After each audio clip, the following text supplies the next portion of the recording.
नमस्कार, स्वागत है आप सभी का आपके ऑफिशियल यूट्यूब चैनल गुरुजी स्पेशल क्लासेस में। मैं हूं निमाई साना, आपके समक्ष उपस्थित हूं साइकोलॉजी विषय वस्तु को लेकर।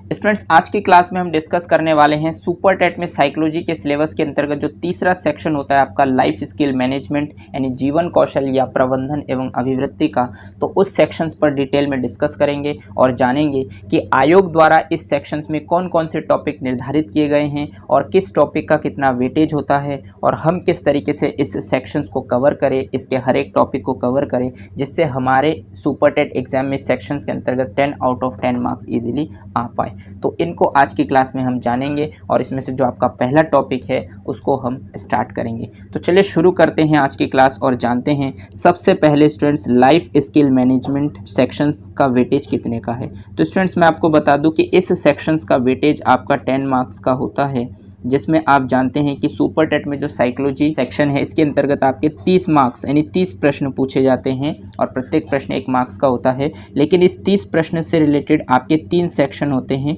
फर्स्ट सेक्शन होता है आपका बाल मनोविज्ञान यानी कि सीडीपी का, सेकंड सेक्शन होता है आपका टीचिंग स्किल का और थर्ड सेक्शन आता है आपके लाइफ स्किल का। तो पहला सेक्शन आपका बाल मनोविज्ञान जो 10 मार्क्स का होता है और इसके अंतर्गत आपके 6 टॉपिक निर्धारित किए गए हैं जिनको हम कंप्लीट कर चुके हैं। इसके बाद आता है आपका दूसरा सेक्शन जो टीचिंग स्किल का, जो सबसे ज़्यादा इम्पॉर्टेंट है और इसके अंतर्गत 8 टॉपिक दिए गए हैं जो 10 मार्क्स के वेटेज के अंतर्गत है। लेकिन मैक्सिमम प्रश्न आपके इसी सेक्शन से पूछे जाते हैं। अगर कुछ प्रश्न फर्स्ट और थर्ड सेक्शंस के कम भी होते हैं तो बाकी के जो बचे हुए प्रश्न हैं वो आपके सेकेंड सेक्शन से पूछे जाते हैं, क्योंकि ये पूरा का पूरा जो सेक्शन है इसमें 8 टॉपिक्स है और ये आठों के आठों टॉपिक्स आपके काफ़ी ज़्यादा इंपॉर्टेंट है। तो स्टूडेंट्स, ये आप 10 मार्क्स इन्होंने बताया है, बट यहाँ से के 12 से 15 मार्क्स के प्रश्न इस सेक्शन में पूछे जाते हैं जो सबसे ज़्यादा इंपॉर्टेंट है। ठीक, तो इनको भी हम कंप्लीट कर चुके हैं। आपने देखा होगा कि इनकी अलग अलग प्लेलिस्ट है चैनल पर, आप उसमें जाकर इजीली देख सकते हैं। अगर आपने देखा है तो बहुत अच्छी बात है, उसके प्रॉपर नोट्स बनाइए और उसको बार बार रिवाइज कीजिए। और अब हम जिस सेक्शंस पर बात करेंगे वो है हमारा तीसरा सेक्शन जो आता है आपका लाइफ स्किल मैनेजमेंट यानी जीवन कौशल या प्रबंधन एवं अभिवृत्ति का।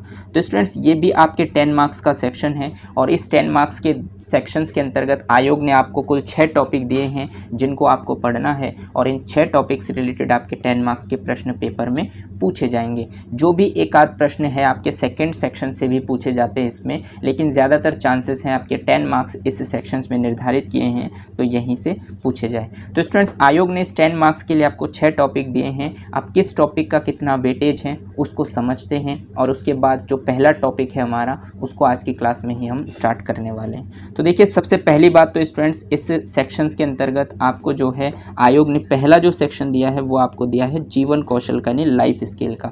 यानी कि जो लाइफ स्किल सेक्शंस है इसको आपको डिटेल में पढ़ना है कि जीवन कौशल कहते किसको हैं, वास्तव में जीवन कौशल होता क्या है और जीवन कौशल के क्या दृष्टिकोण या लक्ष्य है।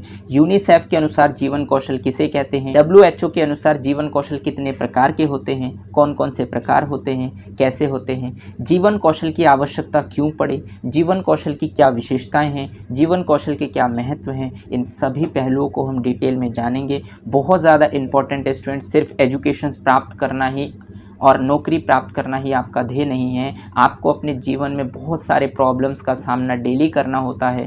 तो उस डेली रूटीन के दौरान आप अपने सामने जो भी चैलेंजेस आपके सामने आते हैं उनको आप किस तरीके से फेस करते हैं, कैसे फेस करना होता है, गंभीर से गंभीर सिचुएशंस को आप कैसे हैंडल करते हैं, इसके बारे में आप जानते हैं। तो जब आप इस टॉपिक को बहुत अच्छे से कवर करेंगे तब आप समझ पाएंगे कि वास्तव में लाइफ क्या है और लाइफ को हमें किस तरीके से जीना चाहिए। तो ये टॉपिक आयोग आपसे चाहती है, क्योंकि आप एक मैच्योर व्यक्ति है, आप एक अध्यापक चुने जाएंगे आने वाले समय में और आप ऐसे अध्यापक चुने जाए जो किसी भी सिचुएशंस में अपने आप को एडजस्ट कर सके और उस माहौल को मैनेज कर सके। इसलिए आयोग चाहती है कि आप इस टॉपिक को बहुत अच्छे से पढ़ें और इसीलिए ये टॉपिक काफ़ी ज़्यादा इंपॉर्टेंट भी है, क्योंकि यहाँ से आयोग 2 से 3 प्रश्न पूछती है। तो इसीलिए ये बहुत ज़्यादा इंपॉर्टेंट टॉपिक है स्टूडेंट्स। और ये सिर्फ ये मत देखिए कि आप यहाँ पर मार्क्स कितने नंबर के पूछे जा रहे हैं, ये बहुत ज़रूरी भी है, आपके डेली लाइफ के लिए भी बहुत ज़्यादा ज़रूरी है। क्योंकि जीवन आपको कैसे जीना चाहिए, किस तरीके की आपकी मैच्योरिटी होनी चाहिए, किस तरीके से आपको मैच्योर होना चाहिए ताकि आप किसी भी सिचुएशंस को मैनेज कर सके, इसके बारे में आपको यहाँ से जानने को मिलेगा, आप सीख पाएंगे। इसके बाद आता है स्टूडेंट्स आपका दूसरा टॉपिक व्यावसायिक आचरण एवं नीति, यानी व्यावसायिक आचरण, किस तरीके से आपको व्यवसाय करने हैं, इसकी क्या आचरण होनी चाहिए, इसकी क्या नीति है, तो इसके बारे में भी हम जानेंगे। सेकंड टॉपिक में व्यावसायिक आचरण एवं नीति, यहाँ से भी आपके आयोग द्वारा 1 से 2 प्रश्न पूछे जाते हैं। अभी तक जो आपका स्टूडेंट्स बहुत सारे सुपर डेट के एग्ज़ाम नहीं हुए, ये आप भी जानते हैं। आपके 68,500 का जो एग्ज़ाम हुआ है उसमें भी यहाँ से प्रश्न पूछे गए हैं और 69,000 के सेक्शन में भी आपके यहाँ से प्रश्न पूछे गए हैं। तो इसलिए इस सेक्शंस में आपके 1 से 2 प्रश्न पूछे जाते हैं। तो जो भी 1 या 2 प्रश्न इस सेक्शंस के अंतर्गत आपसे पूछे जाएंगे, तो उसके लिए कौन कौन से पॉइंट आपको ध्यान रखने की आवश्यकता है, कहाँ से प्रश्न बनते हैं, किस तरीके के प्रश्न पूछे जाते हैं, इनको हम डिटेल में जानेंगे। इसके बाद आता है आपका तीसरा सेक्शन जो प्रेरणा एवं अभिप्रेरणा का है। इनको आप सीटेट या फिर यूपीटेट जो भी आपने क्वालिफाई किया होगा उसके अंतर्गत भी आपने पढ़े होंगे, लेकिन यहाँ पर हम इसको डिटेल में पढ़ेंगे क्योंकि सबसे ज़्यादा इम्पॉर्टेंट आपका यही सेक्शन है। स्टूडेंट्स, ये सेक्शन आपके 3 से 4 प्रश्नों का है। मैक्सिमम प्रश्न आपके इसी टॉपिक से पूछे जाएंगे इस सेक्शंस के अंतर्गत, यानी मिनिमम आपके 3 प्रश्न निश्चित है और मैक्सिमम यहाँ से 4 प्रश्न भी पूछे जा सकते हैं। सबसे ज़्यादा वेटेज इसी टॉपिक का है, यानी कि प्रेरणा और अभिप्रेरणा क्या है, ठीक है, इसकी क्या आवश्यकता है, इसकी क्या विशेषताएं हैं, इसको क्यों हम पढ़ रहे हैं, इसके पीछे का रीज़न क्या है, और भिन्न भिन्न साइकोलॉजिस्टों ने जिन्होंने भी अभिप्रेरणा को परिभाषित किया है, इनसे रिलेटेड परिभाषाएं भी पूछी जाती है, तो उनको भी हम डिटेल में जानेंगे। और अभिप्रेरणा से रिलेटेड जो सिद्धांत दिए गए हैं साइकोलॉजिस्टों के द्वारा, उनको हम डिटेल में जानेंगे। स्टूडेंट्स, कम से कम 10 साइकोलॉजिस्टों के द्वारा जो मोटिवेशन से रिलेटेड आपके सिद्धांत दिए गए हैं उनको हम डिटेल में जानेंगे, और क्या क्या बातें उन्होंने की है अपने सिद्धांत के दौरान उनको भी जानेंगे, क्योंकि यहाँ से आपसे सबसे ज़्यादा प्रश्न पूछे जाते हैं। तो इस टॉपिक को भी हम बहुत अच्छे से कवर करेंगे आने वाले क्लासेस में। और उसके बाद आपका चौथा टॉपिक आता है शिक्षक की भूमिका, यानी कि रोल ऑफ टीचर। टीचर्स का क्या रोल है, यानी कि टीचर सुविधा प्रदाता के रूप में कैसे होते हैं, निर्देशनकर्ता के रूप में, मार्गदर्शन के रूप में। तो इस तरीके से टीचर्स के जो रोल है उनको भी हम डिटेल में जानेंगे और समझने की कोशिश करेंगे। इस सेक्शन से भी स्टूडेंट्स आपके 1 से 2 प्रश्न पूछे जाते हैं कि टीचर का क्या रोल होता है, किस तरीके से टीचर को बच्चों के साथ डील करना चाहिए। तो ये टॉपिक भी आपके लिए इंपॉर्टेंट है। यहाँ से भी 1 या 2 प्रश्न, यानी कि ज़्यादातर चांसेस है कि 1 प्रश्न आपके यहाँ से भी पूछे जाएंगे। और इसके बाद 5वां सेक्शन होता है स्टूडेंट्स आपका संवैधानिक एवं मानवीय मूल्य का, यानी संविधान के अनुसार क्या वैल्यू है और मानव के अनुसार क्या वैल्यू है, ये आपका टॉपिक है। ये भी आपका काफ़ी ज़्यादा इंपॉर्टेंट है। यहाँ से भी आपके 1 से 2 प्रश्न हर पेपर में पूछे जाते हैं। ठीक, तो संवैधानिक मूल्य या मानवीय मूल्य से रिलेटेड भी आपके 1 से 2 प्रश्न पूछे जाते हैं। तो इनको भी हम डिटेल में जानेंगे और समझने की कोशिश करेंगे कि संवैधानिक मूल्य क्या है, मानवीय मूल्य क्या है, इसकी क्या विशेषताएं हैं, इसका क्या महत्व है, हम इस चीज़ को क्यों जान रहे हैं, हमें इसको जानने के लिए क्यों दिया गया आयोग के द्वारा, तो उनको भी समझने की कोशिश करेंगे। और उसके बाद लास्ट टॉपिक आता है आपका दंड एवं पुरस्कार व्यवस्था का प्रभावी प्रयोग, यानी दंड एवं पुरस्कार व्यवस्था का प्रभावी प्रयोग बहुत ही ज़्यादा इंपॉर्टेंट है स्टूडेंट्स। ये आपका सेक्शन 2 से 3 नंबर के प्रश्न आपको यहाँ से देखने को मिलेंगे, यानी कम से कम आपको 2 प्रश्न यहाँ से अवश्य देखने को मिलेंगे, क्योंकि दंड एज अ टीचर आपको कब और कैसी देनी चाहिए, किस तरीके के मुद्रा में आपको दंड देने चाहिए, इस बात की भी आपके पास जानकारी होनी चाहिए। और पुरस्कार आपको किस तरीके से देना चाहिए, कैसा पुरस्कार बेहतर होता है बच्चों के डेवलपमेंट के लिए, तो इन सभी चीज़ों के बारे में आप जानकारी रखें। आपको पता हो कि दंड एवं पुरस्कार किस तरीके से देना चाहिए, कब देना चाहिए, कैसे देना चाहिए और किसका सबसे ज़्यादा उपयोग करना चाहिए, किसकी क्या विशेषताएं हैं, इसका महत्व क्या है, इसके पीछे के रीज़न क्या है। तो इन सभी बातों को हम जानेंगे। ये टॉपिक भी आपके लिए काफ़ी ज़्यादा इंपॉर्टेंट है, क्योंकि यहाँ से भी आपके 2 से 3 प्रश्न पूछे जाते हैं। तो स्टूडेंट्स, अगर मैं बात करूँ तो सबसे ज़्यादा इंपॉर्टेंट आपका जीवन कौशल है, उसके बाद आपका प्रेरणा और अभिप्रेरणा है, और उसके बाद आपके दंड एवं पुरस्कार व्यवस्था का प्रभावी प्रयोग है, क्योंकि यहीं से सबसे ज़्यादा प्रश्न आपके पूछे जाते हैं। बट यहाँ पर जो आपके संवैधानिक एवं मानवीय मूल्य, शिक्षक की भूमिका और व्यावसायिक आचरण एवं नीति,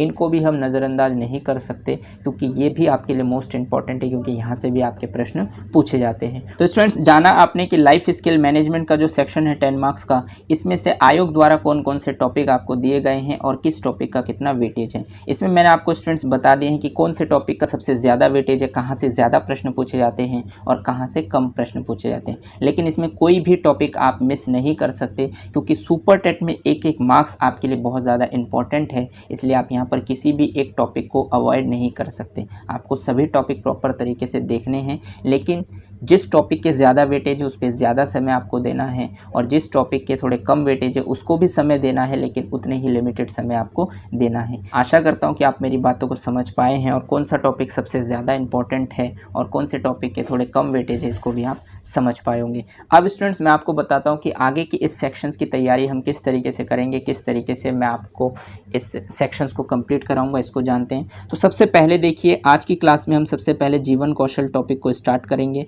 और जीवन कौशल का जो कंटेंट है इसको सबसे पहले हम कवर करेंगे अगले कुछ क्लासेस के माध्यम से। जीवन कौशल के अंतर्गत जो भी महत्वपूर्ण बातें जहाँ से प्रश्न पूछे जाते हैं उन सभी इंपॉर्टेंट पॉइंट्स पर हम डिटेल में डिस्कशन करेंगे, उसको समझने की कोशिश करेंगे और अपने व्यवहार में उसको अप्लाई करेंगे, अपने व्यवहार में ढालने की कोशिश करेंगे। और इसके बाद इस सेक्शन के अंतर्गत हम कम से कम 30 प्रश्नों को सॉल्व करेंगे, तभी हम जान पाएंगे कि इस टॉपिक के अंतर्गत हमें क्या पढ़ना चाहिए, क्या पढ़ना होता है, आयोग ने हमें क्या पढ़ने के लिए दिया है और इस टॉपिक के अंतर्गत प्रश्न कैसे बनते हैं, तो इनको आप समझ पाएंगे। तो इसी तरीके से स्टूडेंट्स हम 1 बाय 1 टॉपिक सभी टॉपिक्स को कंप्लीट करेंगे। पहले इसके कंटेंट को कवर करेंगे, उसके बाद उस पर बेस्ड प्रैक्टिस सेट सॉल्व करेंगे। तो इस तरीके से आप समझ पा रहे हैं कि हमारे पास यहाँ पर 6 टॉपिक है और इन 6 टॉपिक में अगर हम हर एक टॉपिक पर लगभग 25 से 30 प्रश्नों को सॉल्व करते हैं तो लगभग हम 180 प्रश्न यहाँ पर सॉल्व कर लेंगे। और इन 180 सवालों को सॉल्व करने के बाद आपको आइडिया हो जाएगा कि आयोग ने आपको इस सेक्शंस में कौन कौन से टॉपिक दिए हैं,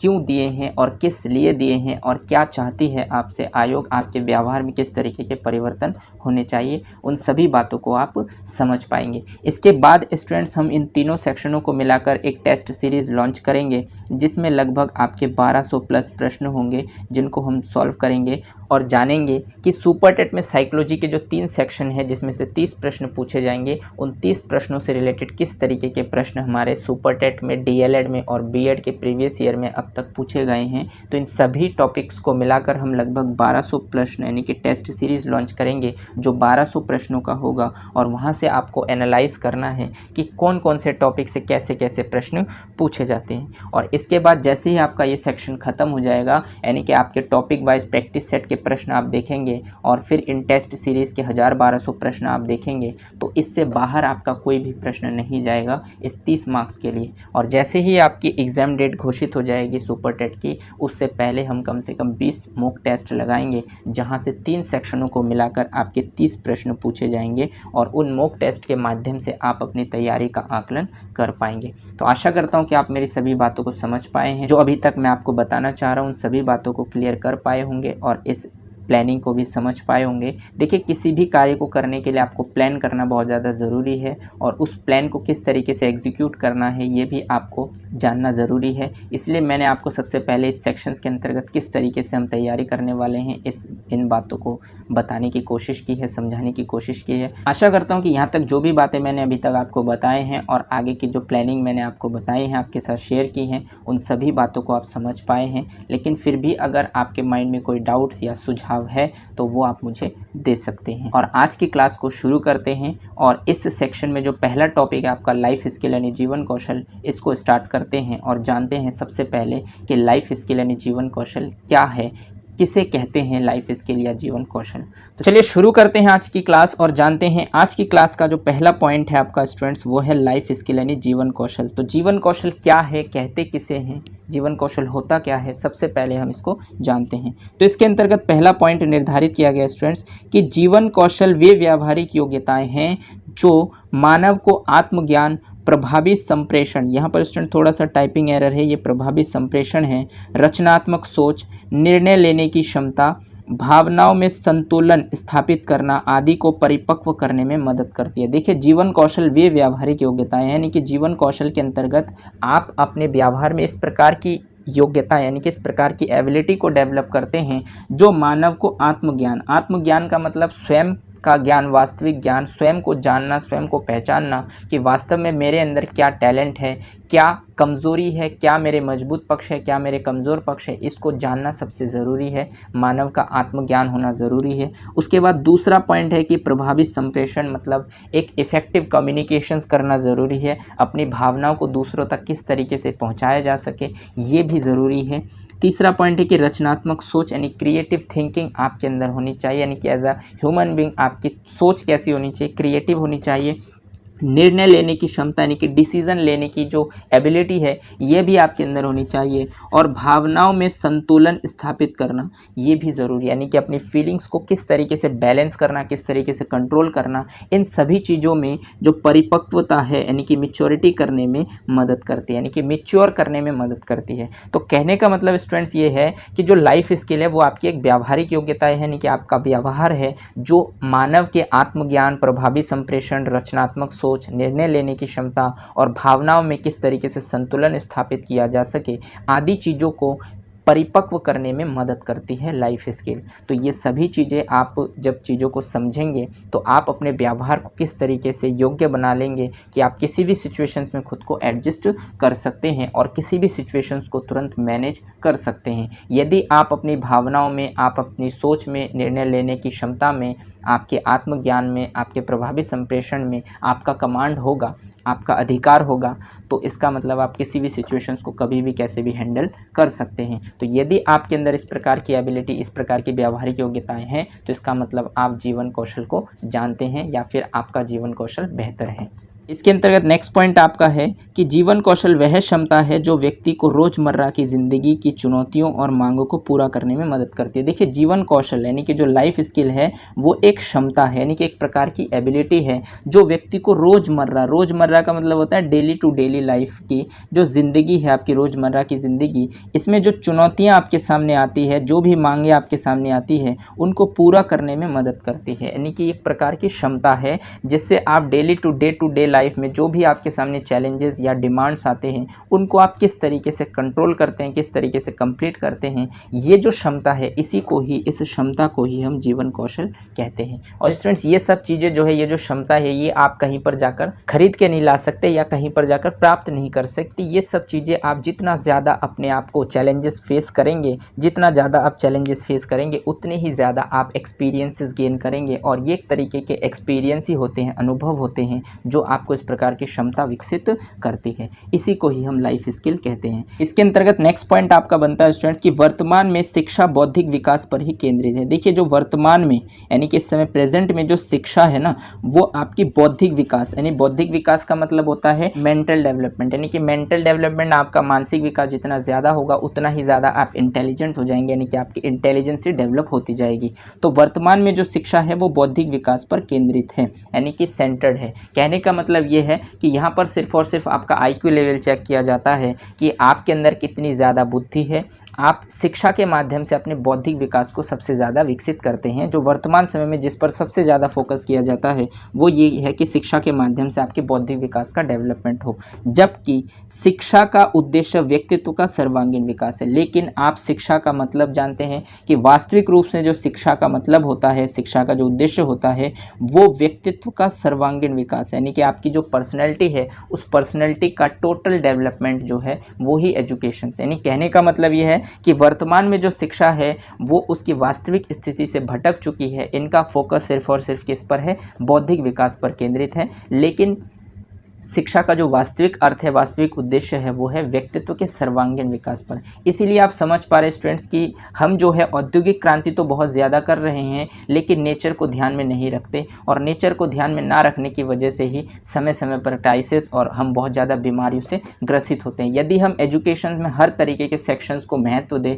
हर तरीके के पहलुओं को समझें, अपने इन्वायरमेंट को भी बचाने की कोशिश करें तो हम अपने इस जीवन को और ज़्यादा बेहतर कर सकते हैं। इसीलिए एज अ टीचर आपका रोल है कि आप सिर्फ और सिर्फ शिक्षा में बौद्धिक विकास को ही केंद्रित ना करें, आप बच्चे के सर्वांगीण विकास को फोकस करें। इसीलिए जीवन कौशल शिक्षा को महत्वपूर्ण समझा जाता है और इसीलिए ही आपको इस टॉपिक को दिया गया है कि आप जीवन कौशल शिक्षा को बहुत अच्छे से पढ़ें, इसको समझें, तभी आप इन सभी चीज़ों को समझ पाएंगे। जैसे कि आप जानते हैं कि MBBS की डिग्री हो गई या फिर आपकी इंजीनियरिंग की डिग्री, ये ऐसे प्रोफेशनल कोर्सेज स्टूडेंट्स, इस फील्ड में यदि आप जाते हैं तो आप एजुकेशंस लेते हैं, आप अपने नॉलेज को बढ़ाते हैं, अपनी इंटेलिजेंस को बढ़ाते हैं और आपका फोकस सिर्फ और सिर्फ पैसे की तरफ, पैसे कैसे कमाया जाए, पैसे कैसे कमाया जाए, कैसे किसी तरीके के इंस्ट्रूमेंट का इन्वेंशन किया जाए, इस पर आपका फोकस है। देखिए, इस पर फोकस आप रखिए, इसका विकास आप करिए, लेकिन आप नेचर को भी ध्यान में रखकर, मतलब बच्चे के अंदर किस प्रकार की एबिलिटी है, किस तरह किस तरीके की क्षमता है, उन बातों को भी विशेष रूप से ध्यान दीजिए।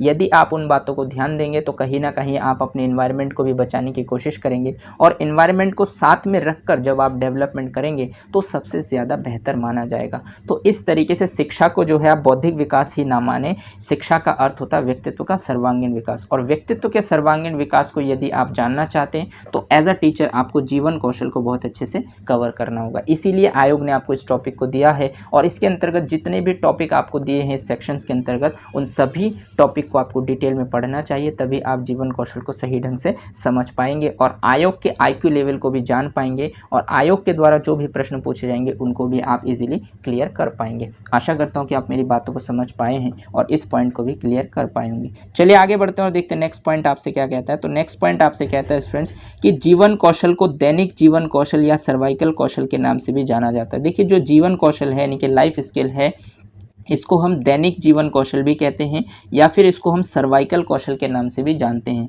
क्योंकि दैनिक जीवन कौशल या सर्वाइकल कौशल का मतलब ही होता है कि दिन प्रतिदिन के जीवन में प्रयोग होने वाले जो सभी तथ्य होते हैं उसको सर्वाइकल कौशल या फिर दैनिक जीवन कौशल ही कहते हैं।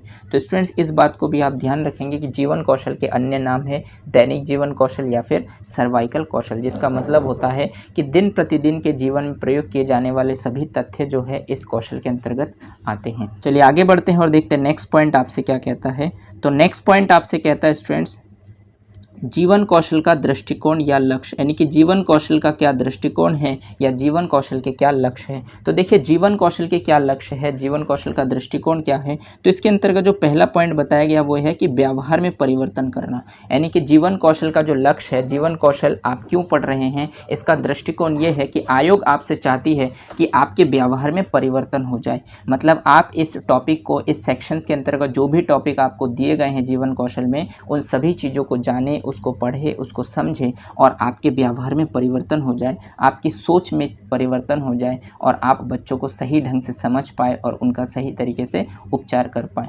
तो इसीलिए बहुत ज़्यादा ज़रूरी है। इसीलिए आपको जीवन कौशल के व्यवहार या लक्ष्य में आपको ध्यान रखना है कि व्यवहार में परिवर्तन करना बहुत ज़्यादा ज़रूरी है। अगर आप इस टॉपिक को पढ़ने के बाद भी आपके व्यवहार में परिवर्तन नहीं होते हैं तो आयोग द्वारा जो प्रश्न आपसे पूछे जाएंगे उसको कहीं ना कहीं आप नहीं समझ पाएंगे और गलत ऑप्शन तक आप पहुँच जाएंगे। इसलिए आप इस टॉपिक को जब भी पढ़ें, कोई भी टॉपिक आप पढ़ें, कोई भी विषय, कोई भी सब्जेक्ट्स, किसी भी टॉपिक को जब भी आप पढ़ते हैं तो आपको अपने व्यवहार में उस चीज़ को उतारने की आवश्यकता है। यदि आप उसको उतारते हैं तो आप क्वेश्चंस के राइट ऑप्शन तक भी इजीली पहुंच सकते हैं। इसके अंतर्गत जो दूसरा पॉइंट आता है आपका स्टूडेंट जीवन कौशल के दृष्टिकोण में, वो है ज्ञान की वृद्धि करना। देखिए, जिस भी फील्ड में आप हैं उसमें वृद्धि करना, उस ज्ञान की वृद्धि करना भी बहुत ज़्यादा ज़रूरी है। यानी कि जिस भी फील्ड में आप हैं, अगर आप टीचिंग लाइन में हैं तो आपको जो भी विषय, आप जिस भी विषय के आप अध्यापक हैं तो उसमें आपको उस ज्ञान को बढ़ाना ये आपका कर्तव्य है, क्योंकि जितना ज़्यादा आप खुद को अपडेट करेंगे, जितना ज़्यादा आप खुद को अपडेट करेंगे, जितना ज़्यादा आप अध्ययन करेंगे, उतना ही ज़्यादा आप ज्ञान को अर्जित करेंगे और उतना ही आसानी से आप बच्चों को डिलीवर भी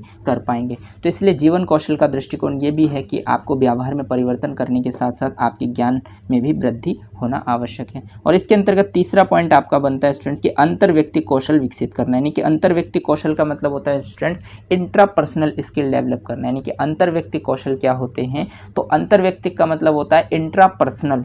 इंट्रापर्सनल यानी कि अंतर व्यक्ति का मतलब होता है कि आपके अंदर की जो क्वालिटी है, जो आपके अंदर क्षमता है, जो भी आपके मजबूत पक्ष है, उसको डेवलप करना, उसको विकसित करना, ये आपका मोटो होना चाहिए। तो अंतर व्यक्ति कौशल आप किस तरीके से विकसित कर सकते हैं, तो इसके लिए जिससे युवाओं में बेहतर चुनाव करने की क्षमता विकसित हो सके। यानी कि युवा जो है अंतर व्यक्ति कौशल को जब वो विकसित करेंगे, यानी खुद की क्वालिटी को, खुद के मजबूत पक्ष को जब वो जानेंगे तो युवा बेहतर चुनाव करने में सक्षम हो जाएंगे। दूसरा ये है कि नकारात्मकता का सामना भी वो बेहतर ढंग से कर पाएंगे। यानी कि कहीं पर अगर नेगेटिविटी है तो उस नेगेटिविटी का फेस किस तरीके से करना है, उस नेगेटिविटी को कैसे फेस करना है और उसको कैसे पॉजिटिविटी में बदलना है, ये चीज़ें भी वो विकसित कर पाएंगे। और तीसरा पॉइंट जो आता है कि जोखिमपूर्ण व्यवहार से बचने की क्षमता का विकास। यानी कि जो जोखिमपूर्ण व्यवहार है, जो व्यवहार बिल्कुल गलत है, उससे बचने की क्षमता का विकास, यानी कि उससे किस तरीके से बचा जाए, इस क्षमता का भी विकास किया जा सकता है। तो कहने का मतलब स्टूडेंट्स ये है कि जीवन कौशल का जो दृष्टिकोण है वो ये है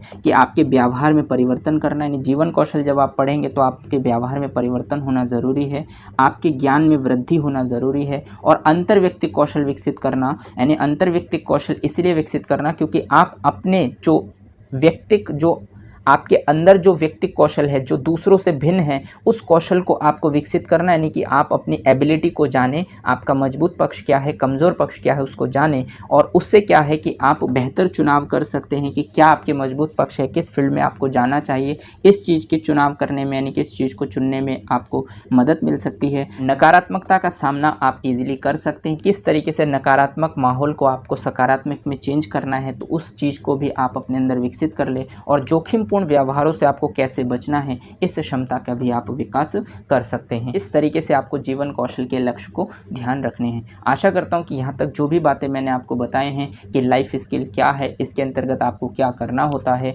और लाइफ स्किल के क्या लक्ष्य है, क्या इसका दृष्टिकोण है, इनको भी आप इजीली समझ पाए होंगे। आज के लिए बस इतना ही। मिलते हैं नेक्स्ट क्लास में और समझेंगे कि लाइफ स्किल के अंतर्गत यूनिसेफ ने लाइफ स्किल को किस तरीके से परिभाषित किया है, WHO ने किस तरीके से परिभाषित किया है और WHO ने कितने लाइफ स्किल के प्रकार माने हैं, उनको भी हम डिटेल में अगली क्लासेस के माध्यम से समझेंगे। आज के लिए बस इतना ही। अगर आपको ये क्लास अच्छी लगी हो तो इसे लाइक कीजिए, अपने दोस्तों के साथ शेयर कीजिए और अगर आपने चैनल को सब्सक्राइब नहीं किया है तो चैनल को सब्सक्राइब कर लीजिए, बेल आइकन को भी प्रेस कर दीजिए ताकि इसी तरीके के बेनिफिशियल वीडियो जब भी मैं आपके लिए लाऊं तो आपको टाइम टू टाइम नोटिफिकेशन मिलते रहें। धन्यवाद। जय हिंद।